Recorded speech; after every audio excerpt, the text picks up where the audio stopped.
Mummy મસ્ત શાક બનાવ્યું હો બેટા ભરેલા રીંગણનું રસાવાળું છો. મસ્ત લાગો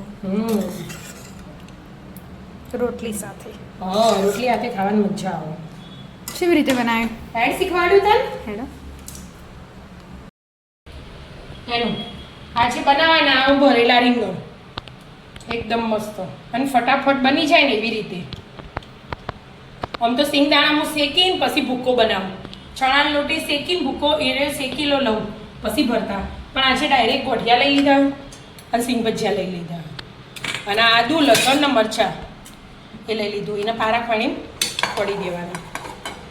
આદુ લસણ અને મરચાં હા પારા પાણી ફોડી દેવાના અને આ રીંગણે બધા આવી રીતે સરખા કરી દેવાના. કાપા હાલ નહીં કરવાના નહીં તો કાળા થઈ જાય. ખાલી સાઈડ સાઈડ આ ભાગ આવી રીતે અને એ કાપીને તૈયાર કરી દઉં અને આ ખોડી દઉં. ખંડાઈ ગયું? હા બેટા ખંડાઈ ગયું. હવે મેં આટલા સિંગ ભજીયા લઈ લીધા. હા પારા ખોણી અને આટલા ગોઠિયા પાપડી આપણા ઘરમાં જે હોય ને એનું બનાવી દેવાનું અને આને ખોડી દેવાનું અને ભૂકો બનાવી દેવાનો. મસ્ત ખંડાઈ છે કે? હા બેટા મસ્ત ખંડાઈ ગયો. હવે અમુક મસાલા કરીશું આપણે. હવે પહેલા સ્વાદ પ્રમાણે મીઠું એડ કરી દીધું.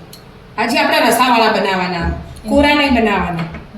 હા એક બેનનો ફોન આવ્યો હતો તે રસાવાળાનો વિડીયો ઉઠતા હતા. મેં કીધું બનાવે નહીં બનાવી દઉં હેડો. અને મરચું લઈ લીધું. તીખા નાખ્યા એ પ્રમાણે આર્યું લાલ નાખવાનું. લીલા આપણે નાખ્યા ને એટલે હળદર એડ કરી દેવાની અંદર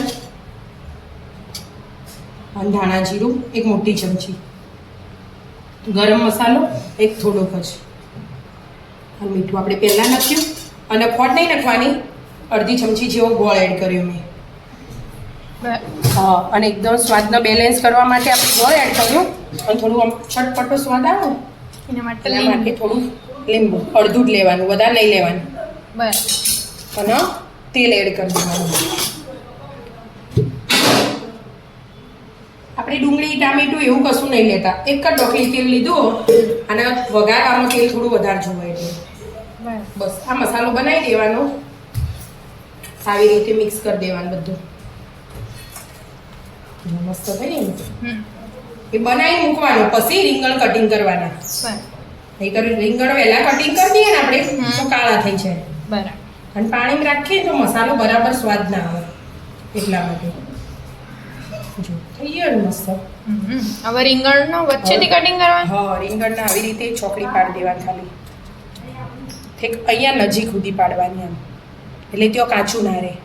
આપણે ઉપર પાડીએ ને તો કાચું રહી જાય. જો આખા બસ આવી રીતે બધા કરી દેવાના. સોડા તૈયાર કરી દો. હા કટિંગ થઈ ગયું? હા કટિંગ થઈ ગયું. આવી રીતે મસાલો લઈ લેવાનો અને આમ ભરી દેવાનો. બસ બધા આવી રીતે તૈયાર કરી દેવાના અને ચેક કરી લેવાનું હળેલું બળેલું ના હોય. હળેલું હોય ને તો આપણને ખબર ના પડે એટલે આવી રીતે આમ ખોલીએ ને ચેક કરીને જ પછી ભરવાનું.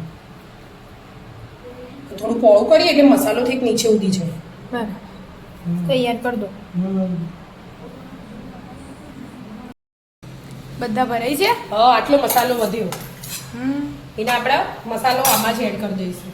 તેલ ગરમ થઈ હા તેલ ગરમ થયું રહી નથી. થોડું જીરું એડ કરી દેવાનું,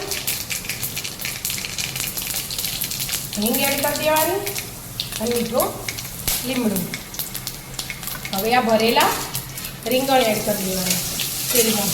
આ શાકમાં થોડું તેલ જોવે એના તેલમાં ચડવવા ના હોય ને આપણે.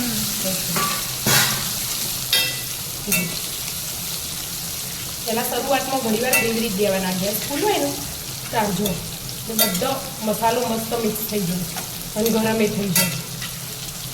અને જાડા તળિયાવાળું વાસણ લેવાનું એટલે ચોટાના નીચે અને ગેસ હવે ધીમો કરવાનો. હવે તેલ હરખું થઈ ગયું ને એટલે ગેસ એકદમ ધીમા ગેસે ચડવવા પડે.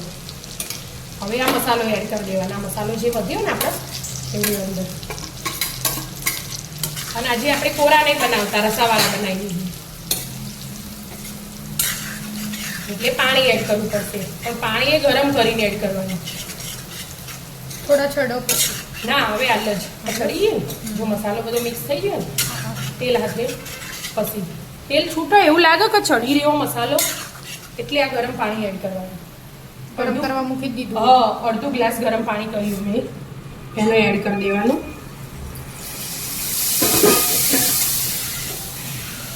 આવી રીતે રસાવાળા બનાવવાના. બધા કુકરમાં બનાવવાના, જે કુકરમાં બનાવતું હોય એનું. તો એક જ સીટી મારવાની, બહુ સીટી નહીં મારવાની. અને આવી રીતે ધીમા ગેસે ચડવા દેવાના. ચડવા ઢોકીને. ચડી હો બેટા, જો મેં હાલ જ ચેક કરી દઉં. આમ જોઈએ રીંગણના સાઈડ પર લઈ જઈએ આમ જો બાકી જાય ને ચડી જવું મસ્ત. જો નીચે ચોટી એ નહીં, ચોખ્ખું સરસ હોય. નીચે ચોટા ના ને મેન વાર રાખવું પડે, નહીં તો સ્વાદ બદલાઈ જાય. બરાબર એટલા માટે મસ્ત સંભાળ્યો રસા રસાવાળા રીંગણ કહો, જે કેવું એ કહેવાય. તો આવી જાઓ મિત્રો મસ્ત મજાના ભરેલા રીંગણ ખાવા રસાવાળા. રસાવાળા. મિત્રો અમારા વિડીયો ગમતા હોય તો લાઈક શેર અને સબસ્ક્રાઈબ કરજો. રાધે રાધે.